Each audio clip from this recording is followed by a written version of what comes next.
ሰላም ተኸታተልቲ መደብ ጆራ ፍልጠት ከመይ ትኾኑ ከመይ ኣለኹም ካብሎ ማዓንቲ ጀሚርና በተኸታታሊ ማይክሮሶፍት ወርድ 365 ክንመሃሮ ክንጅምር ኢና ማለት እዩ ቅድሚኡ ግን ማይክሮሶፍት ወርድ ኦፊስ 365 ክህልወና ስለ ዘለዎ ክልተ ኣማራጺታት ኣለዋና ነዘን ክልተ ኣማራጺታት መጀመርያ ክሪአኩም ብድሕሪኡ ናብቲ ትምህርቲ ክንከይድ ኢና ማለት እዩ እዚኣ ትሪእዋ ዘለኹም ፔጅ እዚኣ ከፊትያ ዘለኹ ገጽ እዚኣ ዳውንሎድ ገይረ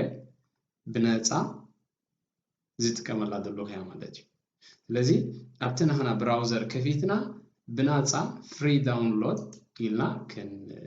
ዳውንሎድ ክንገብሮ ንኽእል ኢና ንኣብነት እንታይ ኣሎ ብነጻ ንጥቀመሉ ማይክሮሶፍት ወርድ 2016 ፍሪ ዳውንሎድ ብነጻ ንጥቀመሉ እዚ ሶፍትዌር እዚ ማለት እዩ 2010 እውን ኣሎ ስለዚ ካብዚኣቶም መጀመርያ ብነጻ ነውርድ ኩሉ ግዜ ናይቲ ኪ ፕሮዳክት ይሓተና መብዛሕትኡ ግዜ ንዑ ግን ኣብ ኮሎና ኣጥዎ ማለት እዩ ካልኣይቲ ኣማራጺና ኸ እንታይ ኣላ ኣብቲ ናይ ማይክሮሶፍት ወርድ ፕሮዳክት ሎግኢን ክንኣቱ ንኽእል ኢና ንኣብነት ኣብዚኣ ሎግኢን ኣትየ ኣለኹ እዚኣ ሎግኢን ኣትያ ዘለኹ እያ ኣብ ማይክሮሶፍት እየ ሎግኢን ዝኣቱ ማለት እዩ ንኣብነት ሓድሽ ክንከፍት ንኽእል ኢና ኣብዚ ከመይ ጌርና ሎግኢን ንኣቱ ኣብዚ ማይክሮሶፍት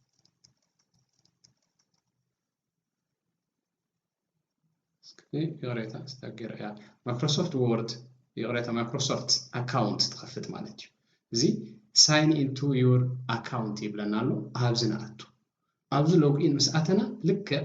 በቲ ዝሓተተና መሰረት ናተመራሕና ንኸይድ ጂሜይልና ንህቦ ገለ ማለት እዩ ሽዑ እዚ ወርድ 365 ድብል ዘሎ ብነጻ ንጥቀመሉ ናብዚ ይወስደና ድሓር ማለት እዩ ስለዚ እዚ ብነጻ ንጥቀመሉ ኣብዚ ተጠብቐና ሕጂ ክንሪኦም ኢና እቶም ፕሮዳክትስ ኣውትሉክ ኣሎ ወርድ ኣሎ ፓወርፖይንት ኣሎ ቱዱ ኣሎ ስካይፕ ኣሎ ዋን ድራይቭ ኣሎ ኤክሰል ኣሎ ዋን ኖት ኣሎ ካላንደር እውን ኣሎ እዚኦም ብነጻ ንጥቀመሉ ሕጂ ብነጻ ክንጥቀም ከለና ኩሉ ግዜ ከምቲ ዝደለናዮ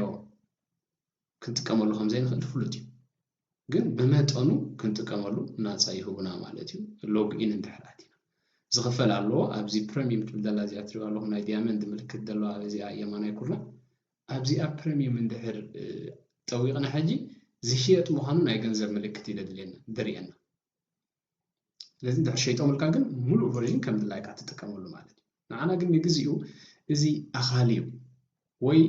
ሎግኢን ኣቲና ኣብ ማይክሮሶፍት ኣካውንት ከፊትና ጂሜይልና ሂብና እቲ ፓስወርድ ሂብና ገለ ንኣቱ ሎግኢን ሽዑ ወርድ ንፀቅጥ ማለት እዩ ሕጂ ባክ እንድሕር ኢለያ ካበይ ከም ዝመፃና ክትሪእዋኹም ሎግኢን ምስ ኣተኹ ኣበይ ከም ዝወሰደትኒ ማለት እዩ ስለዚ ሎግኢን ምስ በልኩ ኣብዚያ ወስዳትኒ እዚኦም ኣቐዲመ ዝጥቀመሎም ዝነበሩ እዮም ሎግኢን ምስ በልና ኣብዚ ዝተወስደና ማለት እዩ ስለዚ ንሕና ኸ ሓድሽ ኣብዚያ ብላንክ ትብል ዘላ ንጥውቕ ማለት እዩ እዚ ኣብቲ ማይክሮሶፍት ኣካውንት ሎግኢን ኢልና ኣቲና ብነጻ ንጥቀመሉ እዩ እቲ ኣካልኣይቲ ኸዓ እዚኣ ቀዲመ ነጊረኩም ዝፀናሕኩ እዚኣ ማለት እዩ ኣነ ዝጥቀመላ ዘለኹ ሕጂ እንታይ እያ ማይክሮሶፍት ወርድ ኦፊስ 365 ግን ናይ 2016 ዝነበረ ማለት እዩ ስለዚ ከምዚኣ ጌርና መጀመርያ ክህልወና ከም ዘለዎ ንገብር ብድሕሪኡ ናብቲ ኣጠቓቕምኡ ንኸይድ ማለት እዩ እዚ ማይክሮሶፍት ወርድ ብዝተፈላለየ መንገዲ ንትምህርቲ ድዩ ንዝተፈላለየ ንስራሕ መብዛሕትና ንጥቀመሉ ኢና ነዚ ዘይጥቀመሉ ሰብ የለን ብፍላይ ኣብዚ ሕጂ ግዜ ናይ ግድን ኢና ንጥቀመሉ ስለዚ መሰረታዊ ዝኾነ ኣፍልጦ ክህልወና ስለ ዘለዎ ካብ መጀመርያ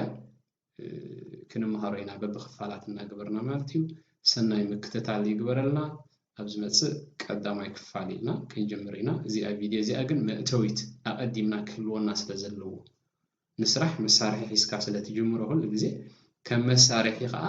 ማይክሮሶፍት ወርድ 365 ክህልወና ስለ ዘለዎ ማይክሮሶፍት ወርድ ዶክመንት ማይክሮሶፍት ወርድ ፓወርፖይንት ማይክሮሶፍት ኤክሰል ክህልወና ስለ ዘለዎ እዚኦም ሰለስቲኦም ክህልው ስለ ዘለዎም ተዋሓደ ማለት እዩ እቲ ካልእ ተሓንያት ኣድቫንስድ ዝኾነ ምስከትና ስለ ንጥቀመሎም እዚኦም ግን እቲኦም መሰረታውያን ክንጥቀመሎም ዘለና ኣብ ዝኾነ ህይወትና ክንጥቀመሎም ስለ ንኽእል ማለት እዩ ዋላ ተምሃራይ እንትኾይኑ ሕጂ ናይ ግድን እዩ ራፖርት ክጽሕፍ ተኮይኑ ናይ ትምህርቱ ዕዮታት ክጽሕፎ እንድሕር ኮይኑ ኣብዚ ምዕብል ዓለም ብፍላይ ከምኡ እዩ ግድን ኢኻ